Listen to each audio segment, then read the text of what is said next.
नमस्कार. संवाद प्रतिवाद या आमच्या विशेष कार्यक्रमामध्ये आपल्या सगळ्यांचं मनापासून स्वागत. सामाजिक क्षेत्रात काम करणाऱ्या कोल्हापुरामध्ये अनेक संस्था आहेत. प्रत्येक संस्थेचं उद्दिष्ट वेगळं आहे, कार्यक्षेत्र वेगळं आहे आणि इतक्या वेगवेगळ्या क्षेत्रामध्ये काम चालू आहे की आपल्याला अनेकांना माहीतसुद्धा असत नाही. गेल्या काही वर्षामध्ये स्त्री मुक्ती, स्त्रियांवरचे वाढते अत्याचार याबद्दल खूप बोललं गेले, लिहिलं जाते आणि काही अंशी ते खरंसुद्धा आहे. एकूणच स्त्री पुरुष समानता आली पाहिजे याच्यासाठी सातत्यानं प्रयत्न सुरू आहे आणि आता सध्याच्या काळामध्ये असं एकही क्षेत्र राहिलेलं नाही आहे जिथे स्त्रियांनी सुद्धा यश मिळवलेलं नाही आहे. त्यामुळे मला असं वाटतं की स्त्री पुरुष समानता आता ही एक प्रकारे आलेली आहे. फक्त आपली मानसिकता अधिक सकस करण्याची आवश्यकता आहे. अशा वेळेला कोल्हापुरातील एक संस्था स्त्री पुरुष समानतेबद्दल काम करतेच, पण त्याचवेळी ही या दोन्हीही नाण्याच्या बाजू समजून घेऊन दोन्ही घटकांना न्याय देण्याचा प्रयत्न करते. ती संस्था आहे दिलासा सामाजिक संस्था. या संस्थेचं नेमकं काय काम चालतं याबद्दल मी बरेच दिवस वाचत होतो, बोलत होतो, माहिती करून घेत होतो आणि मग मला लक्षात आलं एक सर्वस्वी वेगळ्या पद्धतीचं असं हे काम आहे आणि हे काम काय आहे हे सर्वसामान्य मला सुद्धा सगळ्यांना समजलं पाहिजे. आणि म्हणून मी आज दिलासा सामाजिक संस्थेच्या सर्वेसर्वा प्राध्यापिका रूपा शहा यांना आमच्या स्टुडिओत आमंत्रित केले. मी त्यांचं मनापासून स्वागत करतो. नमस्कार. नमस्कार. सुरुवातीला म्हटलं त्यानुसार वेगवेगळ्या क्षेत्रात तुमचा चौफेर मुक्त संचार असतो. तुम्ही सामाजिक क्षेत्रामध्ये दीर्घकाळ सातत्यानं सिन्सिअरिटीनं काम करता आहात. मला दिलासा या सामाजिक संस्थेबद्दल तुमच्याकडून जाणून घ्यायचे. तुम्ही NCCच्या मेजर आहात, तुम्ही प्राध्यापिका आहात, तुम्ही लेखिका आहात. या सगळ्या पार्श्वभूमीवरती दिलासा संस्था सुरू करावी असं का वाटलं आणि संस्थेची उद्दिष्ट काय? आपण आता सांगितलं की आपण प्राध्यापक पण आहात आणि प्राध्यापक असताना मी ज्या वेळा PhD करत होते 1983 पासून ते 85 पर्यंत मी PhD करत होते आणि PhD साठी माझा विषय होता ग्रामीण विकास. आणि ग्रामीण विकासाचा अभ्यास करत असताना मी 12 तालुके आणि जवळजवळ 80 गावांचा मी अभ्यास केला. आणि तो अभ्यास करताना तिथले जे ग्रामस्थ होते त्या ग्रामस्थांच्या घरात मी जात होते. तिथं स्त्री आणि पुरुष होते. तर काही वेळेला मला शेतकऱ्यांचा इंटरव्ह्यू, काही वेळा त्या स्त्रियांचा इंटरव्ह्यू, कारण त्याही त्या म्हशीची धार काढत होत्या आणि ते म्हशीचं दूध देत होत्या. हा अभ्यास करत असताना ज्या वेळेला ते मी स्त्रियांशी बोलत होते तर त्यावेळेला त्यांची काही काही वेळेला कहाणी माझ्या समोर आली की काय करायचं बाई, करावं लागतंय, कुणाला सांगू, अशा प्रकारचे ज्या वेळेला शब्द कानावर पडायला लागले त्यावेळेला लक्षात आलं की ग्रामीण भागातली परिस्थिती आपण म्हणतो तितकी चांगली नाही. म्हणजे मी माझ्या थेसिसमध्ये हे मांडलेलं आहे की आम्ही एका बाजूला IRDP म्हणतो ग्रामीण विकास व्हायला पाहिजे, पण प्रत्यक्षातली महिलांची परिस्थिती नव्हती. त्यात आणखी एक मुद्दा मला अभ्यासातला असा सांगायचा आहे की आता सध्या दारोदारी किंवा इथं बाथरूमची सोय आहे, पण ग्रामीण भागामध्ये मी ज्या वेळेला गेले त्यावेळेला त्या महिलांना बाथरूमला जाण्यासाठी त्यांना शेतात आणि बाहेर जावं लागत होतं. मी सकाळपासून संध्याकाळपर्यंत काम करत असताना हा प्रश्न माझ्यासमोर इतका मोठा आला की तर या स्त्रिया आंघोळ कशा करत असतील, कुठे जात असतील, ते लोक त्यांचे स्वतःचे सगळे प्रातर्विधी कुठं करत असतील. आणि हा सगळा अभ्यास केल्यानंतर लक्षात आलं की मला ग्रामीण भागातल्या विशेषतः स्त्रियांचा अभ्यास करावा लागेल. आणि त्याच्यातून मला ही कल्पना सुचली आणि त्याच्यानंतर मी त्या लोकांच्या केसेस घ्यायला लागले की काय आहे तुमची कथा, कशा रीतीने तुम्ही हे जीवन जगता. आणि त्यांनी सांगितल्यानंतर मी अवाक झाले आणि अवाक झाल्यानंतर असं लक्षात आलं की ती बाई तर घरात राहते आहे पण तिला कोणत्याही प्रकारचे अधिकार नाहीत.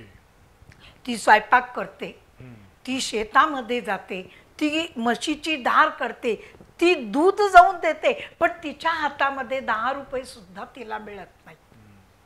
म्हणजे तिथं आर्थिक समानता तर नव्हती, आर्थिक विषमता होती, पण तिला अधिकार नव्हते, तिला बोलूनच दिलं जात नव्हतं. आणि तो एक सन्मान किंवा ती जी एक वागणूक असती तीच त्यावेळी विचित्र होती. म्हणजे आपल्या इथं सोपा आपण म्हणतो, पण त्यांच्यामध्ये तिथं ते अंगण असतं. मी जेव्हा खेडेगावामध्ये तेव्हा ते घोंगडं टाकलं जात होतं. तिला काय कळतंय, तू शांत राहा ग, असं प्रत्येक वेळेला सांगितलं जात होतं. त्यावेळी मी त्यांना सांगितलं, माझा अभ्यास हा दोघांचा आहे आणि मी अभ्यास करताना 450 शेतकऱ्यांचा जेव्हा अभ्यास केला, त्यातल्या 250 स्त्रिया आहेत. बर बर. आणि त्या अभ्यासातून मला हे लक्षात आलं आणि विचार केला की इथं कुठंतरी मला काम करणं गरजेचं आहे, की जे काम करतात काही पण खोलात जाऊन करत नाही. पण मग दिलासाची उद्दिष्ट काय होती, म्हणजे ही संस्था सुरू करण्यामागची तुमच्या मनातले विचार काय होते? माझा पहिला विचार होता की या स्त्रियांची आर्थिक स्थिती सुधारल्याशिवाय ओके. माझ्या या महिला बोलणार नाहीत. ओके. पहिला एक भाग माझ्या डोळ्यासमोर आला. दुसरा भाग की या स्त्रिया शेतासाठी कामाला बाहेर जातात, पण ज्या वेळेला तुम्ही आपण घरी जातो त्यावेळी त्या पडद्याच्या आड असतात. आणि ज्यावेळी पडद्याच्या आड असतात त्यावेळी मात्र मला असं वाटायला लागलं, ती पण एक स्त्री आहे, तिलाही कुणाशी तरी बोलायचं असतं, तिनं तिचंही दुःख कुणाला तरी सांगायला पाहिजे. आणि यासाठी या स्त्रियांना किमान अंगणात आणि अंगणातून बाहेर आणून त्यांना बोलायला लावणं हा प्रकार होता. कारण त्यावेळी अंगणवाडी सेविका पण नव्हत्या. तुम्ही सगळं जे बोलताय हे कोल्हापूर जिल्ह्यातलं वास्तव हे मी होतं, कोल्हापूर जिल्ह्याचा अभ्यास कारण केला. कोल्हापूर जिल्हा हा सधन पुढारलेला पुरोगामी विचारांचा अगदी असा आपण मानतो आहे. म्हणतो. पण तरी सुद्धा तुम्ही हे 1985च्या मी दरम्यानचं चित्र सांगताय. 85 ते 90, माझा 87ला माझा निकाल लागला. 87 ते 90 डाटा गोळा केला आणि डाटा गोळा करून असा विचार केला की आता मला यांच्यासाठी काम करायला लागेल. मी चक्क त्यांच्या अंगणामध्ये बसत होते, त्यांच्या स्वयंपाकघरात जाऊन मी तिथं जेवायला बसायला लागले आणि त्या लोकांना मी बोलतं करायला लागले. त्या महिलांना आधी विश्वासात घेतलं, त्यांना विश्वास दिला बरोबर आणि आहे. मग त्यांच्या मनातल्या गोष्टी समजून घेतल्या. आणि मला एक असं वाटतंय की ह्या सगळ्या पाठीमागं जेव्हा आपण पहिल्यांदाच बोलला की आम्हाला समानता आणायची, तर समानता आणत असताना जोपर्यंत आम्ही त्यांच्याशी सुसंवादच साधणार नाही तोपर्यंत आम्हाला पुढे जाता येत नाही. आणि हा संवाद मी त्यावेळेला ग्रामीण भागातला केला आणि त्याच्यानंतर मी शहरातल्या स्त्रियांच्याकडे वळले आणि त्यातून 87ला माझी डॉक्टरेट डिक्लेअर झाली. 90ला मी रीडरही बनले आणि 93 साली दिलासाची स्थापना करायचं निश्चित केलं. नावच असं ठेवलंय की दिलासा. मला तुम्हाला काही दिलासा द्यायचा, रिलीफ द्यायचा आहे. Yes, relief. नुसता असा रिलीफ नाही, मी आले गेले पाणी पिलं नाही. मला खरं त्या स्त्रीचं दुःख काय आहे, तिला मला बोलता करता येईल का, तिला काही मला पैसे मिळवून देता येईल का आणि तिला मला समाजात आणता येईल का, हा विचार करून दिलासाची पहिली स्थापना 93 साली केली. मॅगेसेसे ज्या आपल्या डॉक्टर बानू कोयाजी होत्या, त्यांच्या हस्ते आणि छत्रपती श्रीमंत आपले जे शाहू महाराज आहेत त्यांच्या अध्यक्षतेखाली या दोघांची सांगड घातली. कारण डॉक्टर बानू कोयाजी ह्या सामाजिक काम करत होत्या आणि आपण सगळीजण इथं राहतो, आपण शाहू महाराजांचे विचार आत्मसात केले पाहिजेत, पण ते प्रत्यक्षात कृतीत आणण्यासाठी मी छत्रपतींना आमंत्रण दिलं आणि ते आले आणि त्यांनी याची स्थापना केली. पण आता सध्या गेल्या काही वर्षामध्ये दिलासा संस्थेचं काम बघितलं तर कौटुंबिक कलह किंवा लग्नानंतरचे जे काही प्रश्न उद्भवतात ते सोडवणं अशामध्ये काम करताय तुम्ही. हो. आणि त्यातही बऱ्याचदा नवरा आणखीन बायको पती पत्नी यांच्यामध्ये जे काही वाद निर्माण होतात ते वाद सामोपचारानं किंवा कायद्याच्या कसोटीवर जाऊन त्यातनं मार्ग निघावा याच्यासाठी प्रयत्न करता तुम्ही.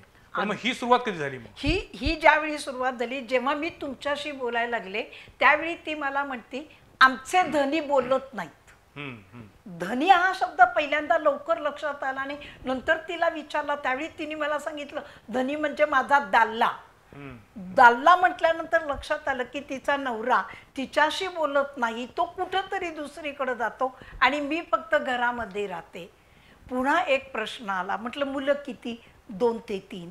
तर त्या मुलांचं कोण बघते? मी बघते की. ते कधीतरी येतात आणि कधीतरी पैसे देतात. तर त्याच्यावरून लक्षात आलं की इथं कुणाचं चुकलं, तर ज्या वेळा त्या बाईचं लग्न 11व्या वर्षी झालं आणि 18व्या वर्षी ती बाई ही परित्यक्ता विधवा किंवा दुसरी बाई झाली, त्यावेळी पुन्हा एक प्रश्न माझ्या समोर तयार झाला आणि तिथून मी अभ्यासाला सुरुवात केली आणि 1987ला कोल्हापुरामधल्या पन्हाळा तालुक्यामधल्या कळे गावामध्ये ज्यावेळी लहान मुलीचं लग्न चालू होतं, त्यावेळी लक्षात आलं की आमच्या स्त्रियांची लग्न लहान वयात होतात, त्या लोकांना अकाली कालामध्ये वैधव्य येते, त्यांना सोडून दिलं जाते. आपल्याला पहिल्यांदा बालविवाह जिथं होतात ते थांबवले पाहिजेत. समस्येचं मूळ कुठं आहे मूळ माझं तिथं आलं. पण तुम्ही गेल्या काही वर्षामध्ये अनेक बालविवाह थांबवलेत, आज त्यासाठी अनेकदा तुम्ही पोलीस ठाण्याच्या चक्रा मारलेल्या आहेत, वाद निर्माण झालेले ते ओढवून घेतलेले आहेत, कधीही घाबरला नाही आहात. तर तुम्हाला या सगळ्यामध्ये सुरुवातीला हे लष्कराच्या भाकऱ्या भाजाव्या असं वाटत नव्हतं? अगदी. ज्या दिवशी पहिलं लग्न थांबलं गेलं त्यावेळेला बालविवाह मी ज्या वेळेला गेले, मला हे आज सांगावं लागेल तुम्हाला, मी आत गेल्यानंतर तोपर्यंत त्यांना मी कोण काही माहिती नव्हतं, कारण त्यावेळी रूपाशा इतकी काही फेमस नव्हती. आणि असं काही घडेल तर मी त्या मुलाच्या आईला विचारलं की काय हो आज काय चाललंय इथं, कारण देवळामध्ये लग्न चालू होतं. तर त्यावेळी त्यांनी सांगितलं दिसत नाही का मी माझ्या पोराचं लग्न करते. मी म्हटलं ठीक आहे. मुलगा लहान दिसत होता.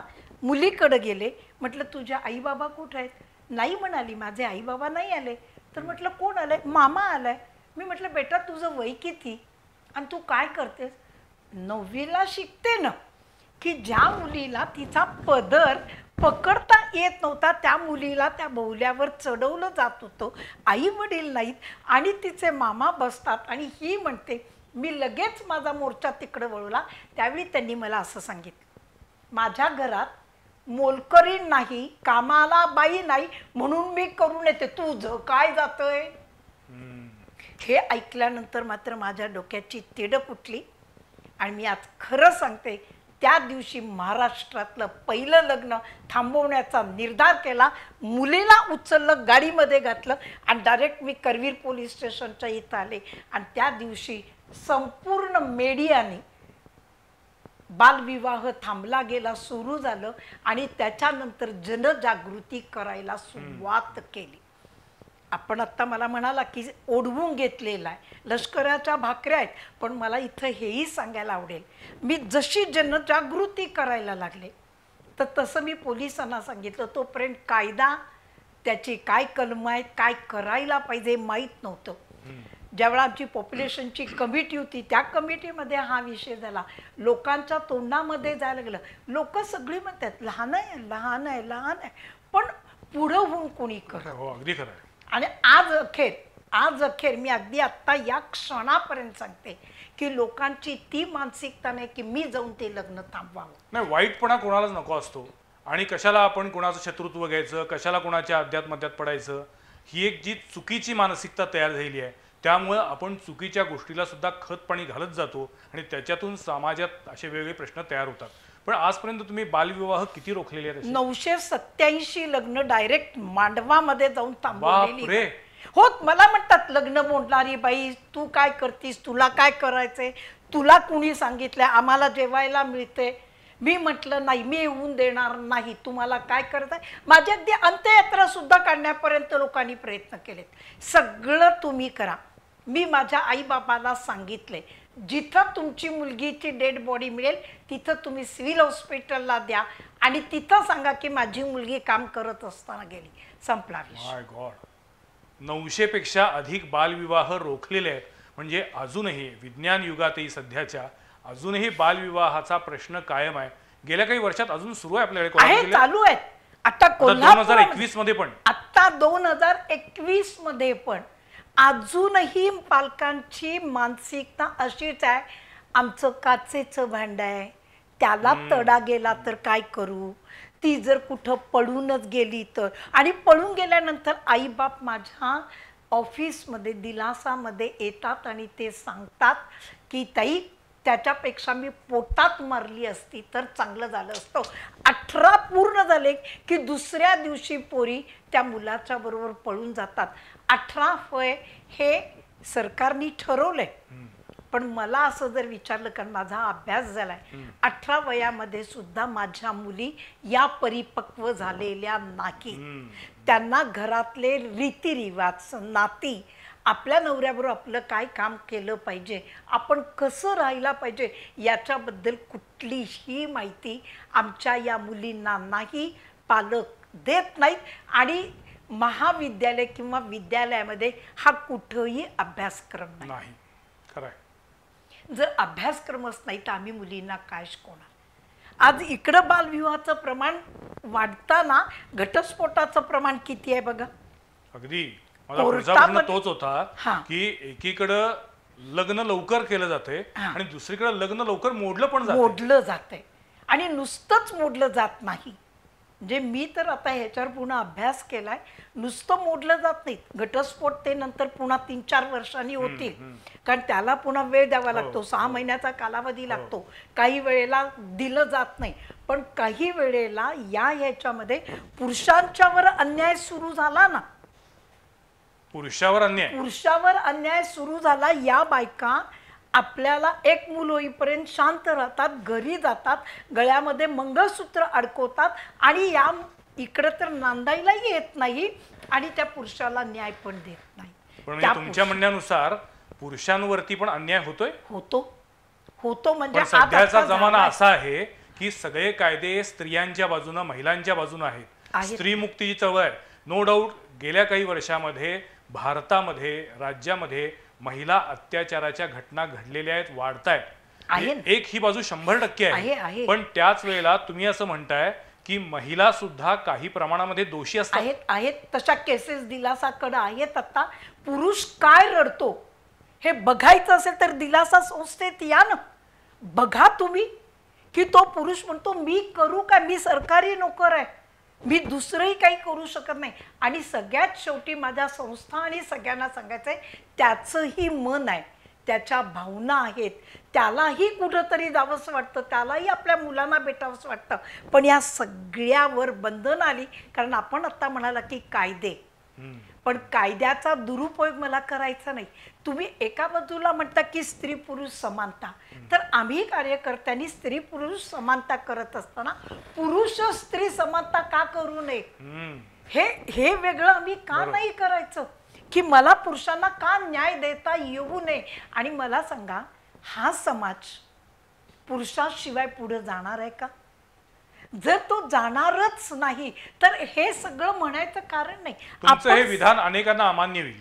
नाही, कारण स्त्री मुक्ती चळवळीमध्ये जे काही काम करतात किंवा स्त्री पुरुष समानतेबद्दल जे बोललं जातं त्याच्यामध्ये सगळेजण स्त्रियांवरतीच आतापर्यंत अत्याचार होत गेलेले आहेत. त्यामुळे स्त्रियांच्या बाजूने बोललं जातं.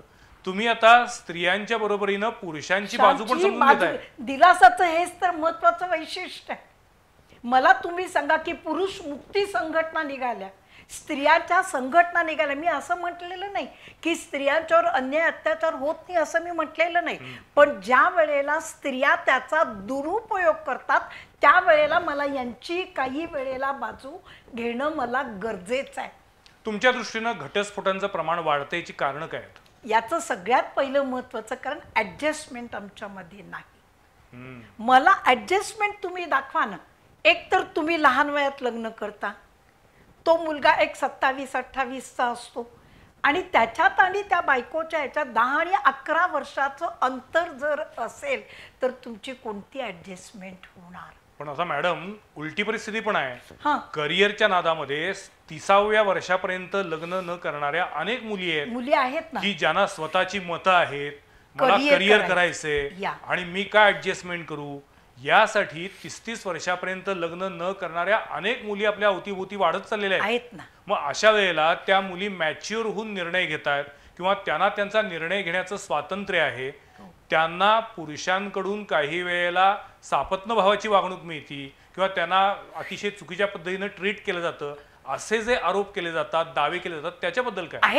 आहे ना सापत्न भावाची भूमिका ही आहेच. अगदी उदाहरण दाखल मी सांगते. IAS आणि IPSच्या माझ्या ज्या काही मैत्रिणी आहेत, महिला आहेत, त्या लोकांना त्यांच्या खालचे सब ऑर्डिनेट फक्त माझा रिपोर्ट, कॉन्फिडेन्शियल रिपोर्ट हा कसा दिला, तो असाच का दिला, याच्यावर अगदी मंत्रालयात सुद्धा ह्याच्यावर मिटिंगा झाल्या. बर. म्हणजे असं काही नाही आहे, पण माझं असं म्हणणं आहे या ह्याच्यामध्ये सुद्धा ती पण एक स्त्री आहे, ती त्या उच्च पदावर आहे आणि तिच्याशी बोलणं गरजेचं आहे. आणि ज्या काही तुमच्या अडचणी आहेत त्या तुम्ही बोला ना त्यांच्याशी. मला आजही चित्र असं दिसतं की एखादी स्त्री एखाद्या कामासाठी तिथल्या ऑफिसमध्ये गेली तर त्यांच्याशी जे बोलणं आहे ना, ते बोलणंच आमचं पहिलं तिथं खटकतंय. याच्यातली कारणं कोणती? ती स्त्री आहे, तिला काय कळते, ही पहिल्यांदा माणसाची मनोभूमिका आहे ना ती बदलायची. ती आपल्यापेक्षा जास्त शिकली आहे, तिला बोलू दे. आणि ज्या वेळेला तुम्हाला तुमचं मत पटत नाही त्यावेळी बोला. याच्या आधी सुद्धा पुरुष घरामध्ये स्त्रियांना सांगायचे ना, तुला काय कळतंय, तू बस आत. आता ही शिकली आहे, तिला असं म्हणतात काय, तू शिकली आहेस, तू गप्प बस, लगेच ती उत्तर देते. याचाच मला इथं संगम करायचा आहे. आम्हाला समानता, आमच्या दोघांच्या मधले सुसंवाद आहेत का सांगा. सकाळी ही 8ला जाते, हा 8ला जातो, ही 7ला येते, हा 9ला येतो. बोलायचं केव्हा दोघांनी बोलायचं केव्हा? पण मग दिलासा ही संस्था तथाकथित स्त्री मुक्तिवादी संस्था नाही आहे, तर ती स्त्री आणि पुरुष या दोघांच्या मध्ये सुसंवाद राहावा, नातं राहावं, घर टिकावं यासाठी काम करणारी संस्था आहे. सुसंवादच. आणि सुसंवादाने मी प्रश्न सोडवलेत.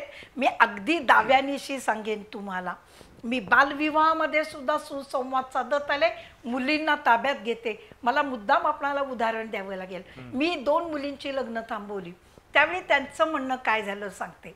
एक ग्रामीण आणि एक शहरी. आम्ही आणलेला जथ्था हा काय करायचा. अरे बापरे. तर मी त्यांना असं सांगितलं, ठीक आहे, मी त्याच्यावर उपाय शोधले. दिलासा उपाय जास्त शोधते. जथ्था घेतला, वालावलकरांच्याकडे गेले आणि मी त्यांना असं सांगितलं, सर हा जथ्था काल आणला होता, हे त्याचं बिल आहे, कृपा करून मला या मुलीला वाचवायचंय, तुम्ही 100 रुपये मला कमी द्या, पण माझे कपडे परत घ्या. मला सांगायला तुम्हाला आवडेल की त्यांनी आहे ते पैसे त्या मुलीच्या हातामध्ये दिले. माझा एक प्रश्न सुटला. दुसरा प्रश्न मी काय केला, लाडू केले होते. एक लाडू आणि चिवड्याचं प्रकार आपल्यामध्ये जास्त आहे. लाडू घेतले, 100 लाडू, एका हॉटेलमध्ये गेले आणि त्या हॉटेलवाल्याला सांगितलं, तुम्ही 2 रुपयाला विकता, माझा 1 रुपयाला लाडू घ्या. आणि मी म्हटलं, मी या कारणासाठी परत देते, मी फुकट दिले ना तर त्याची किंमत राहत नाही. लोक मला म्हणतात 2 द्या, 3 द्या. यांचे पैसे उभे करावे.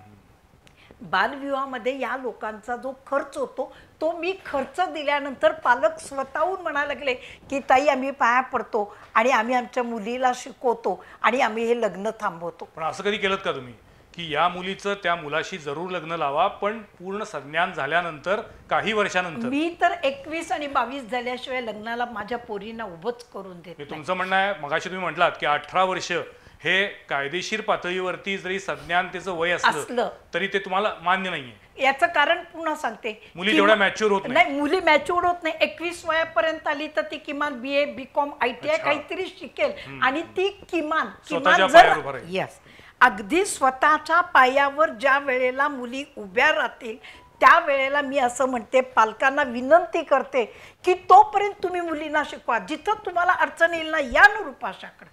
आज मी तुम्हाला सांगते, 10वी 12वी शिकलेल्या मुलींना 4 घरामध्ये मी धुणं भांडीची कामं दिली. म्हणजे अगदी चांगल्या चांगल्या घरामध्ये जाते आणि त्यांना सांगते, सर या मुलीला तुम्ही तुमच्याकडे ठेवून घ्या. त्यांनी ठेवून घेतलं, 2,500 दिले, माझ्याला 10,000 रुपये मिळतात. मी कोर्टात जात नाही, माझं कामच कोर्ट आणि पोलीस स्टेशन सोडून आहे. काय करणार, पोटगी मागायला गेले तरी लवकर मिळत नाही, 4-5 वर्ष जातात. तोपर्यंत मुलगी आणि मुलीचे आईबाप हतबल होतात. पण ती मिळवायला लागली की ठीक आहे आपण काहीतरी करूया, असं आईबापांच्या मनात आहे. आपण एका वेगळ्या मुद्द्याकडे जाऊया. मगाशी आपण जो मुद्दा उपस्थित केला होता तो म्हणजे आपले जे सगळे कायदे आहेत हे कायदे 90% महिलांच्या बाजूने आहेत, महिलांना संरक्षण देणारे आहेत. पण काही वेळा या कायद्यांचा दुरुपयोग केला जातोय, गैरवापर केला जातोय. म्हणजे अट्रॉसिटीच्या बद्दल पण असं बोललं जायचं, तसं आता महिलांच्या कायद्याबद्दल सुद्धा पुन्हा एकदा विचार करण्याची वेळ आलेली आहे. सरसकट असं होत नाही, हे अत्यंत नगण्य प्रकार आहेत, पण काही वेळा कायद्याचा गैरवापर होतोय. अशी काही उदाहरणं तुम्ही बघितलेली आहेत? मी करून आले. मी आता 3 दिवसापूर्वी शिरोळला गेले होते. जयसिंगपूर कोर्टामध्ये माझी साक्ष होती. बर. तो मुलगा आहे तिथला जयसिंगपूर मधला, कोथळी गावाचा आहे, मी अगदी नावं घेऊन सांगते, आणि त्याची बायको मुंबईची आहे. त्याला 3 मुलं आहेत, त्याची आई आंधळी आहे. बर. आणि ती बायको जाऊन आता 5 वर्ष झाली या मुलांना सांभाळायचं काय, आणि ती मुलगी आता 10वीला आली आहे. हा शेतामध्ये जातो, मला म्हणतो मॅडम मी काय करू या 10वीच्या मुलीचं, एवढं मला सांगा.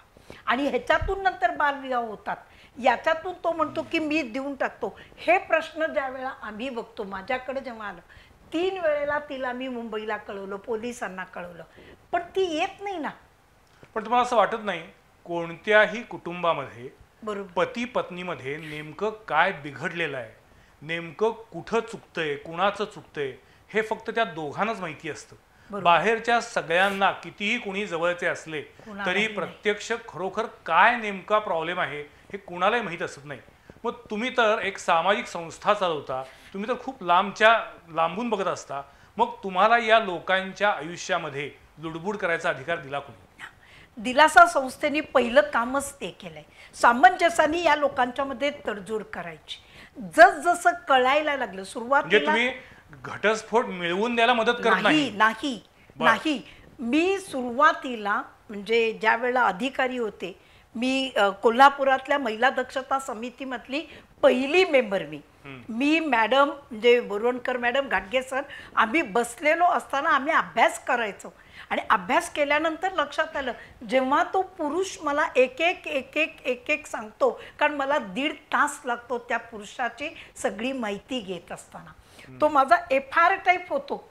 आणि तो तयार झाल्यानंतर डिसिजन घेतला जातो की आता याच्यामध्ये आपल्याला काय करायचं. त्याच्यानंतर दिलासा त्यांना पहिलं पत्र पाठवते, दुसरं अंडर UPC करते, तिसरं RAD करते, चौथी नोटीस पाठवते. आणि तुम्ही नाही आला तर तुम्हाला यायचंच नाही, तुम्हाला तुमच्याच घरात राहायचंय. पोलिसांच्या मार्फत चौकशी केली जाते. आणि त्याच्यामुळे मी परवा दिवशी शिरोळला जी माझी साक्ष झाली ती मी माझी कागद घेऊन गेली. म्हणजे ही 19ची केस आहे, 2019ची केस. 21 संपलं तरी निकाल लागला नाही. त्याच्या आधी 6 वर्ष. म्हणजे त्या पुरुषानं किती दिवस राहायचं आणि किती दिवस त्यांनी मुलांना सांभाळायचं. अशा किती तुम्हाला बाबी सांगू, किती तुम्हाला सांगू. माझं म्हणणं आहे की तुम्हाला नाही न करायचं तर तुम्ही स्पष्टपणे जाऊन सांगा की नाही मला नान्न होत, मला तुम्ही याच्यातनं मोकळं करा. पण त्याच वेळेला मला हे पाहिजे, ते पाहिजे, ते पाहिजे असंही मुलींनी म्हणता कामा नये. पण पोटगीचा तर कायदा आहे, पोटगी द्यायला लागती. आहे ना. पण एका वर्षात ज्या वेळेला तुम्ही बाजूला जाता, ज्या वेळेला तुमची चूकच नाही आहे, तुम्ही नांदवायला तयार आहात, तर त्यावेळेला मला तुमची बाजू घेऊन मला तिला सांगावं लागेल. याचं एकच कारण ऍडजस्टमेंट नाही. चंगळवाद एवढा वाढला की मला हे पाहिजे, ते पाहिजे, ते पाहिजे. आणि तुम्ही हुंड्यामध्ये तुम्ही ओव्हन मागता, हुंड्यामध्ये तुम्ही फ्रीज मागता. पण मी असं आता आपल्या ह्याच्यातनं सांगते, मी पालकांनाही बोलते, मी आपणाला विनंती करून सांगते, लग्न केलंच पाहिजे, त्यात दुमत नाही. पण ते करत असताना आपली परिस्थिती आणि त्याची परिस्थिती याची तुम्ही कधी तुलना करणार का? आपण ज्या वेळेला मोठ्यामध्ये जातो त्यावेळेला ते हॉटेलमध्ये मागतात लग्न, जिथं तुमची ऐपत नाही. आणि त्याच्यातनं प्रश्न निर्माण झाले. तुम्ही फॉरेन मधला मुलगा बघता, कशासाठी फॉरेन मधला मुलगा, त्याची तुम्ही काही माहिती घेतली आहे का? आजकाल अनेक सोशल मीडियावर जोक येतात, मुलगा पाहिजे, एकुलता एक पाहिजे, आई वडील सोबत राहणारे नकोत, किमान 10 लाखाचं पॅकेज पाहिजे, गोरा पाहिजे, परदेशात जाणारा पाहिजे, निर्व्यसनी असला पाहिजे, आणि सगळ्यात महत्त्वाचं म्हणजे तो बायको जे सांगेल ते ऐकणारा पाहिजे. अशा पद्धतीचे अनेक जोक्स येत आहेत. यातला विनोदाचा भाग सोडला तरी एकूणच कुटुंब पद्धतीमध्ये जे काही नव्यानं प्रश्न उद्भवत आहेत त्याचा एकदा शांतपणानं प्रत्येकानं स्वतःपासून विचार केला पाहिजे. मला तुम्हाला एक विचारायचं आहे की गेल्या काही वर्षामध्ये लिव्ह अँड रिलेशनशिप हा एक नवीन प्रकार आला. तुम्ही आता बोलता बोलता म्हणतात लग्न केलंच पाहिजे. आजकालच्या तरुणाईचं असं म्हणणं आहे, लग्न करून जर पटत नसेल, जर पुन्हा विभक्त व्हायचं असेल तर त्याविषयी लिव्ह इन रिलेशनशिप काय होईल? मी मान्य करते. म्हणजे तुम्ही अमेरिकेसारखं बोलायला लागला की आम्हाला लिव्ह इन रिलेशनशिप मध्ये राहायचंय, पटलं तर पुढे यस, नाही तर नाही. पण ह्या सगळ्याचा परिणाम आता आपण जे वधूवर सूचकच्या बाबतीत बोलला, तुम्ही माहिती देता, मुलींची माहिती येते आणि त्या माहितीचा वापर कुठं कुठं व्हायला लागलाय याचाही कधीतरी विचार कर. दिलासानं आता तोही विचार केला की फॉरेनमध्ये या मुली गेल्या, 1 महिना राहत नाहीत, तोपर्यंत तो म्हणतो की मला घटस्फोट पाहिजे. पैसे तर घेतलेले आहेत आणि पैसे घेऊन त्या मुलीला तो म्हणतो की तू आत्ताच्या आत्ता जा. काय मिळवलं तुम्ही त्या वधूवर सूचक आणि याच्यात? तुम्ही तिकडं कधी गेला?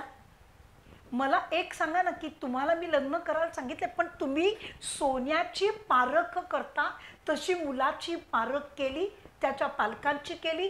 खरंच त्याचं तिथं लग्न काही झालेलं नाही ना, तिथं त्याची दुसरी बाई नाहीये का?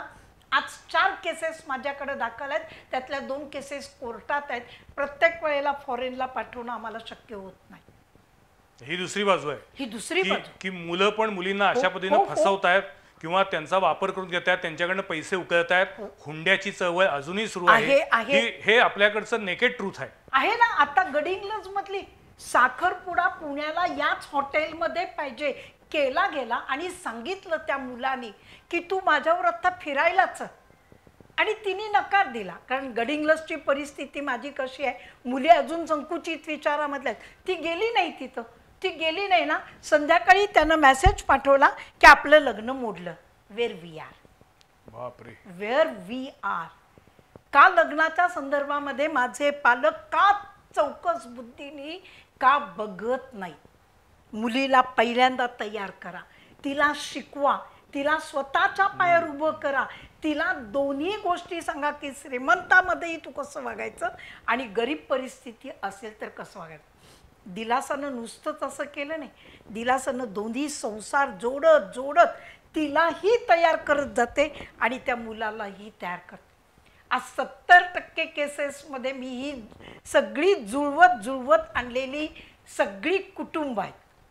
अच्छा, म्हणजे तुम्हाला घटस्फोट करून देण्यामध्ये इंटरेस्ट नाहीये, तुम्हाला घर टिकवण्यात इंटरेस्ट आहे. पण मग या अनुषंगानं सध्या गेल्या काही वर्षामध्ये विभक्त कुटुंब पद्धती वाढलेली आहे. सध्याच्या मुलांना, विशेषतः मुलींना एकत्र कुटुंब पद्धती नको असते असं म्हणतात. तुम्ही सहमत आहात या विधानाशी? नाही, एकत्र कुटुंब पद्धती त्यांना का नको आहे याची पुन्हा कारणामध्ये आपण जाऊया. मिळवतो फक्त माझा नवरा आणि खातात 4 जण. वाय हे जेव्हा समोर येतं ना त्यावेळेला हे चालू आहे आता. म्हणून मी त्यांच्या आई वडिलांच्याकडे जाते. पण अशा वेळेला आपलं तत्वज्ञान कुठं जातं की आपल्याला जन्माला येताना तू एकटा आलाय, जाताना एकट्याला जायचंय, काही बरोबर घेऊन जायचं नाहीये. आपण आपल्याच घरातल्यांना जर काही गोष्टी देऊ शकत असू तर त्याचा आनंद मानला पाहिजे. तो आनंद न मानता घर तोडायचं, घर मोडायचं हे विचार मनात काय? आई बापाला काही द्यायचं नाही, चंगळवाद आहे, माझ्या घरात सगळं आलं पाहिजे हे दोघं ठरवतात. कधीतरी कधीतरी मी हा शब्द वापरते, वर्षभरात साध्या पाडव्यासारख्या वेळेला सुद्धा आई बापांना जाऊन कसे आहात आणि पाया पडावं ही संस्कृती आमच्यात राहिलेली नाही. प्रत्येकजण माझ्या पोळीवर तूप कसं, आणि याचा एकच प्रकार मोबाईल, टीव्ही, हे जे सगळं दाखवलं जाते याच्यामधनं माझी घरं पूर्णपणे. आता तुम्ही मला सांगा ना की आता ज्या फ्लॅट सिस्टीम ज्या उभ्या राहिल्यात, मला कोणत्या बिल्डर्सना बोलायचं नाही आहे, पण मला हेही सांगायचं आहे की त्यांनी 1 रूम 1 किचन, 2 रूम 1 किचन हे केलेच आहेत त्यांच्यासाठी की असंच मला वाटायला लागलं. 2 मुलं, दोघांना 2 वेगळं वेगळं, असं आपल्या आईबापांनी केलं का की 2 रूम अशा, 2 रूम ह्याच्या, 2 रूम असं आमच्या आईबापांनी कधी केलं? त्यावेळीची परिस्थितीच वेगळी होती. आता जमाना बदल गया आहे, त्यामुळे सगळ्याच गोष्टी बदलत आहेत. पण तुम्ही जेव्हा आता म्हटलात टीव्ही, सोशल मीडिया, मोबाईल, त्यावेळेला तुम्हाला आता सध्या जो काही सुरू आहे कोल्हापुरातला ज्वलंत प्रश्न तो म्हणजे हनी ट्रॅप. हनी ट्रॅपच्या केसेस कोल्हापुरात सुद्धा प्रचंड वाढायला लागलेल्या आहेत. भयंकर प्रकार आहे हा. पूर्वी हनी ट्रॅप हा लष्करामध्ये हेरगिरीसाठी किंवा अगदी मोठ्या हायर क्लास, हायर एंडच्या बिझनेसमनसाठी अशा पद्धतीचा मर्यादित होता. पण आता हनी ट्रॅपच्या आडून लुटण्याचे प्रकार सुरू झालेले आहेत. याला सुद्धा एक प्रकारे स्त्री जबाबदार आहे असं तुम्ही मानता का? आत्ता तरी आत्ता ज्या कोल्हापुरातल्या केसेस ज्या सगळ्या बघितल्या आणि आता आपण लष्करामध्ये पण बोलला, कारण मी आपण माझा उल्लेख मेजर मधून केलेला होता, तर त्या संपूर्ण पाकिस्तानी त्या सगळ्या सैनिकांनी हेरगिरीसाठी सुद्धा तिथं 15 महिला पाठवल्या, त्यांचे अकाउंट तयार केले, फेक अकाउंट तयार केले आणि माहिती गोळा केली. आणि आता आपण जे कोल्हापुरातलं बोलतात त्याला मी अगदी समजत आहे. आणि याला सगळ्याला आता स्त्री कारणीभूत ठरली. एक महिला 4 ते 5 टोळ्या तयार झाल्या. आणि याचं एकच कारण इझी मनी. इझी मनीसाठी आम्ही काही वाटेल ते करायला सुरुवात केली आहे, काही वाटेल ते. पण त्याला मला आता लोकांना असं सांगायचंय, ठीक आहे तुम्ही माझ्याशी फोनवर बोलला, फोनवर बोलल्यानंतर किती वेळ बोलावं हेही प्रत्येकाने ठरवावं. नंबर 2, तो कसा बोलतो, लागवी बोलतो का, तू काय करतेस, कशासाठी करते, तुझ्या घरात कोण आहे, त्याला काय करायचंय, माझी अकाउंटेबिलिटी वाय. उलट व्हायला लागले आता. पुरुष स्त्रीला फोन करून विचारायच्या ऐवजी स्त्री पुरुषाला फोन करते आणि त्याला जाया तोडते आणि मग त्याला नंतर ब्लॅकमेल करते. याला हनी ट्रॅप म्हणताय. आणि हनी ट्रॅप मध्ये महिलांना पुढं करून जे काही लुटण्याचे प्रकार वाढलेले आहेत, हा याच्यामध्ये ती महिला एक प्रकारे वापरली जातीये, पण ते त्या महिलांना कळत नाही.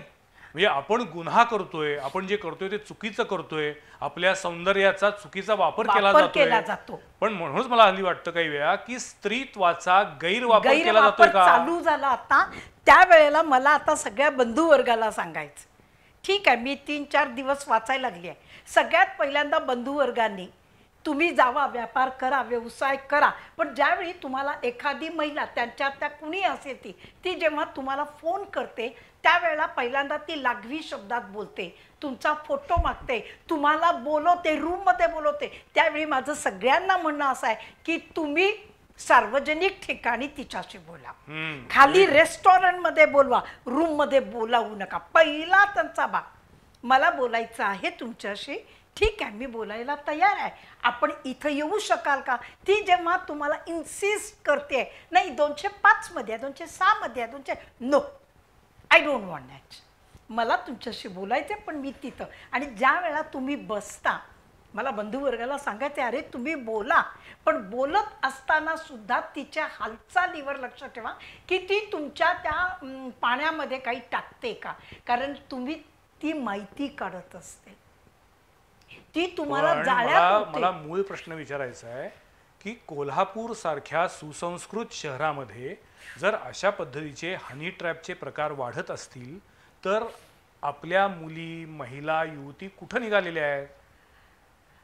कुठं निघाल्यात म्हणण्यापेक्षा मी म्हणेन की आम्ही गर्तेत निघालो, तिथं स्त्री पुरुष समानता, स्त्रियांना न्याय किंवा या गोष्टी होणार नाहीत. पुरुषांचा आमच्याकडे बघण्याचा दृष्टिकोन बदलेल की ही महिला आली आणि माझं आयुष्य बर्बाद करून. एक्झॅक्टली. मग अशावेळी स्त्री मुक्तीवादी ज्या संघटना आहेत, संस्था आहेत, त्या का पुढे येत नाहीत की जेव्हा महिलांच्या हक्कांसाठी लढलं पाहिजे, पुढे आलं पाहिजे, बरोबर आहे, पण जेव्हा एखादी गोष्ट चुकीची घडतीये त्यावेळी त्याच्यासाठी सुद्धा आपण बोललं पाहिजे. म्हणजे याच्यासाठीच मी म्हणते की जास्त बघा, वाईटपणा कुणीच घेणार, कुणी वाईटपणा घेणार नाही. तुला काय करायचंय हा पहिला शब्द चालू होतो. मी माझ्यासारखे काम करत असताना मी मुलींना सांगते की तुम्हाला एक इतकं देखणं स्वरूप दिले ते कॉलेजमध्ये येण्यासाठी नाही. कॉलेजमध्ये केस सोडून येऊ नका, कॉलेजमध्ये तुम्ही लिपस्टिकचा वापर जादा करू नका, कॉलेजमध्ये येताना फक्त तुम्ही कॉलेज करा. हे पालकांनी करायचं काम नाही. ह्याच्यामध्ये कुठं कुणाची मुलगी, कुणाची तरी स्त्री कोणते कपडे घालतीये, ती कोणत्या अवतारात कुठं निघालेली आहे, ती रात्री कुणाबरोबर फिरते, याची चौकशी आई वडील म्हणून करावी असं अनेकांना वाटतच नाही. त्याच्या पुढचं सांगते की तिचा कधीतरी मोबाईल चेक करावं. मी तर सगळ्या पालकांना आज सांगते, हो तो मग त्याची व्यक्ती स्वातंत्र्य ती घालावतो, होऊ दे. ती तुमची मुलगी असेल तर तुम्हाला मोबाईल तुम्ही, पण मग तुमच्या मुलगीवर विश्वास नाही. कारण मी रोज हे वाचतो. आता आपण म्हणाला की हनी ट्रॅप आहे, हनी मध्ये झालंय, पण आहे. मुलींना पण या अशा प्रकारातून अनेकदा फसवणूक झालेल्या आहेत, मुलींवरती अत्याचार घडलेले आहेत. या सगळ्या परिस्थितीला आपण काही सोल्युशन शोधणार आहोत की नाही हा मूळ प्रश्न आहे. तर दिलासा संस्था यासाठी काही करते का? करते ना. आता सोल्युशन शोधत असताना मी तुम्हाला सांगते, मी 40 वर्ष महाविद्यालयात काढली, पण मी नुसती आत एंट्री केली. तुमची डोळ्यात जरब आहे का बघा. मुलं जशी बाजूला जायची तशी आई पालकांची जरब आहे, प्राध्यापकांची, आमच्या सगळ्यांची जरब आहे. एखादा प्राध्यापक मला असं जाऊन बोलतो का, मला दाखवा मला तुम्ही की हे तुझं चुकीचं आहे म्हणून. नाही, पण आजकाल काय आहे, पालकांना असं वाटत असतं की माझ्या मुलाला किंवा माझ्या मुलीला कोणी काही बोलायचं नाही. आम्ही आजपर्यंत आयुष्यात तिला कधी साधी चापटही मारलेलं नाही, आम्ही तिला कधीही ओरडलेलं नाही, असं अभिमानानं सांगणारे पालक आहेत. हो, मी पालकांना या शब्दात सांगते, मला माफ करा, तुमच्या घरात तुमची मुलगी, पण 12 वाजेपर्यंत ती मुलगी माझी आहे. पण मग तुम्ही ऑर्थोडॉक्स ठरत नाही? मी ठरू दे ना, ठरू दे. मला त्याचं नाही, मला एखाद्या मुलीला बदलायचं असेल आणि हे बदलत गेली 40 वर्ष करत आली आहे.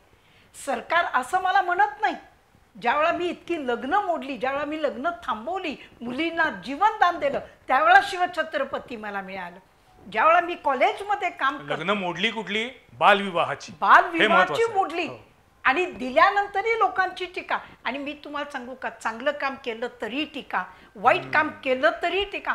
याच्यापेक्षा जाता जाता महाविद्यालयातल्या 4-5 मुली ज्या सातत्याने अशा काही करतायत, तुमच्या कानावर येते, तुम्हाला काहीतरी कळते, तिथं तरी थांबवा ना. कशाला हॅनी ट्रॅप होतो? तुम्ही एनसीसीच्या शिक्षिका आहात, त्यामुळे तुमच्याकडे कदाचित तो एक त्वेष, तो एक धाडस आहे. सर्वसामान्य लोकांमध्ये असत नाही.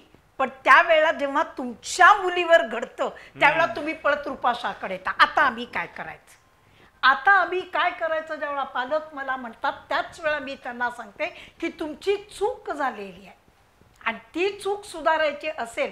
आता काही वेळा मुली पळून जातात. मी खरंच सांगते, आज लव्ह मॅरेजचा जर प्रकार जर तुम्ही बघितला, 1-1 वर्ष मुली लग्न होऊन घरामध्ये थांबतात आणि ज्या वेळेला 18 कंप्लीट होते आणि दुसऱ्या दिवशी ती गेलेली आहे. अगदी उदाहरण द्यायचं सांगून सांगते, कोल्हापुरातल्या एका मुलीने एका विशिष्ट कॉलेजमधल्या, तिने लग्न केले.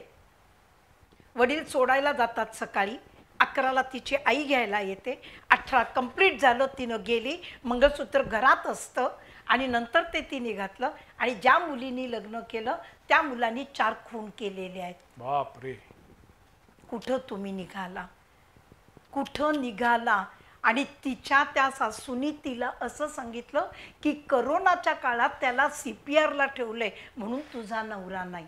आणि ज्या वेळा पेपरला आलं त्यावेळी ते कात्रण तिच्या दृष्टिक्षेपात पडलं. शी वॉज रिटर्न हिअर. आणि आता आम्ही ते 4 लग्न कुठं लागली, कशी लागली, त्यातली सोडपत्र झाले का याचा विचार करते. फक्त त्या मुलीचं शिक्षण आता पूर्ण करते.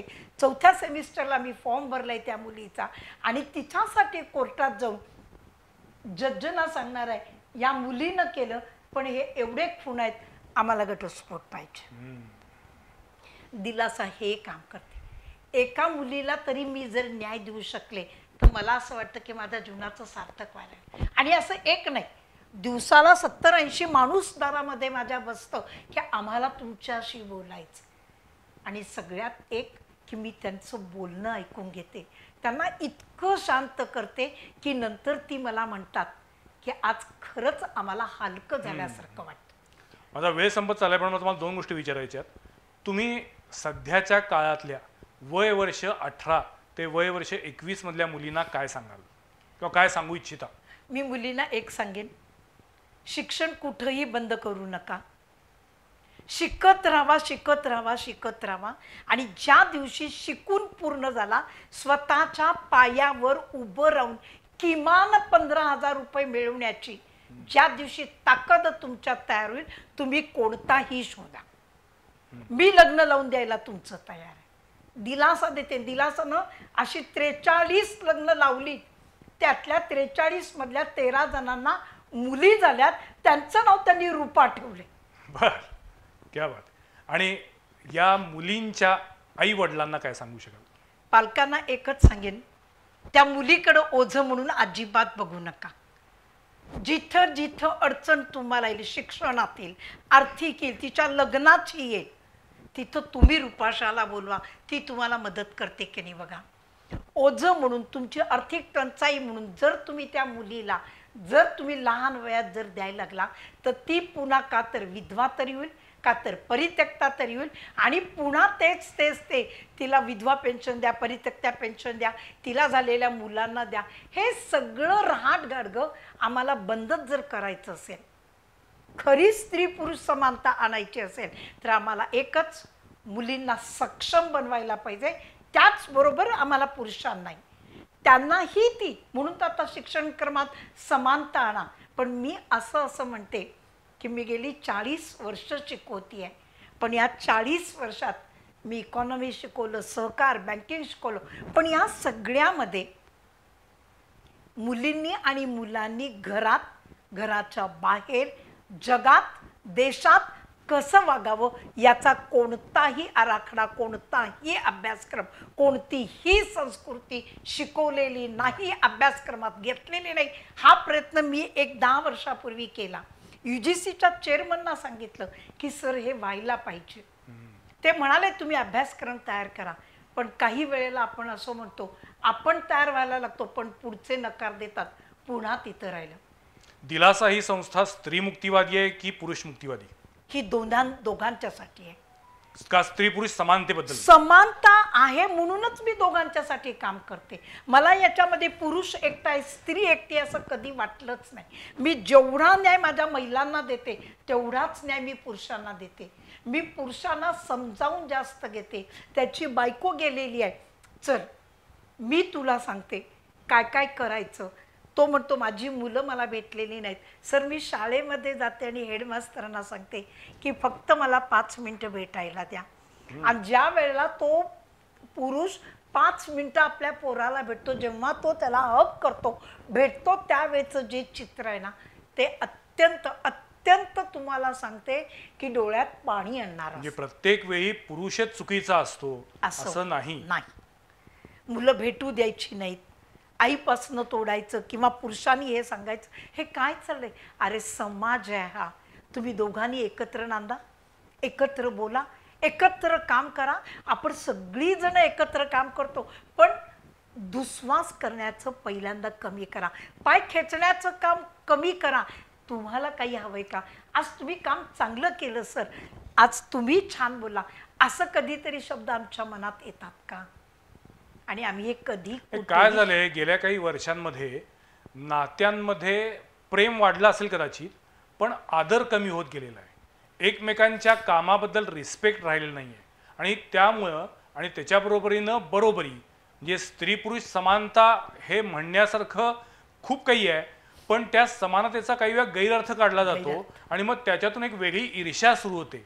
जर पुरुषानं केले तर स्त्रीनं का नाही, जर ती स्त्री करते तर पुरुष म्हणून तर माझा अधिकारच आहे, अशी जी एक चुकीची ईर्ष्या सुरू होते, त्याच्यातून घरच राहत नाही राहणार. आणि हा प्रश्न जो आहे ना, हा हल्ली घरोघरी बघायला मिळतोय की नवरा बायकोंच्या मध्ये कोणत्या गोष्टीवरून कधी बिनसेल हे सांगता येत नाही. आणि काय होतं, जे पांढरपेशा वर्ग आहे त्यांना तर ते उघडपणे बोलताही येत नाही. ते तोंड दाबून बुक्क्याचा मार असतो. म्हणजे आज माझ्या घरामध्ये जर काही झालं असेल तर ते मी कुणाशी शेअर करायचं असा प्रश्न पडावा, अशी एकूण समाज व्यवस्था तयार झालेली आहे. यालाच एक अगदी लगेच जोडून तुम्हाला सांगते, आपण अगदी बोलला की इतकं मार्मिक बोलला. दोघंही प्राध्यापक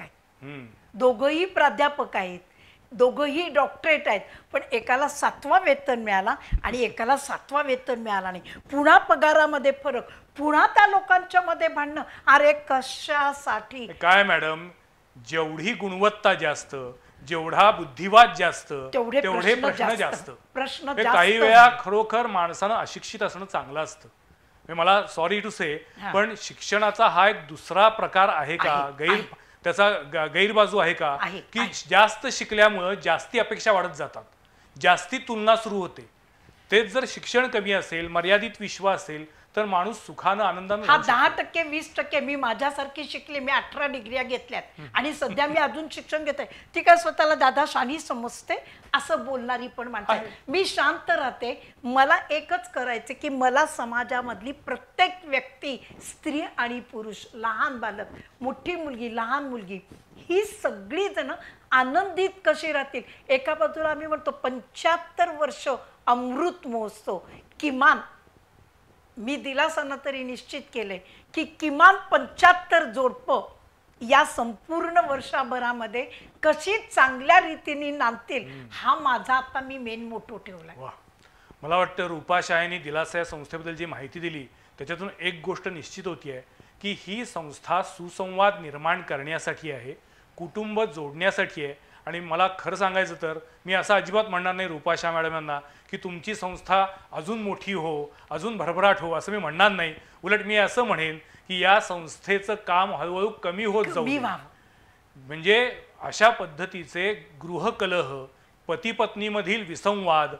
घटस्फोटाची प्रकरणं, बालविवाहासारखे प्रश्न, हे सगळे प्रश्न जेव्हा बंद व्हायला संपतील पाहिजे. त्यावेळेला दिलासासारख्या संस्थेचं सार्थक झालं असं म्हणता येईल. पण तुर्तास रूपा शहा ज्या तडफेनं गेली 30 वर्ष कोल्हापूरच्या, पश्चिम महाराष्ट्राच्या सामाजिक क्षेत्रामध्ये काम करतायत, बालविवाह रोखण्यासाठी, स्त्री पुरुष समानता येण्यासाठी आणि दोघांचे प्रश्न समजून घेऊन ते घर अभेद्य राहण्यासाठी त्यांचे मनापासून प्रयत्न सुरू आहेत.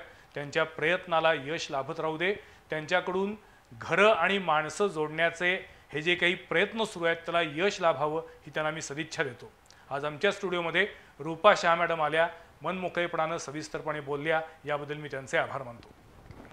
पुढच्या सोमवारी पाहायला विसरू नका आणखीन एका विषयावरील चर्चा संवाद प्रतिवादमध्ये. नमस्कार.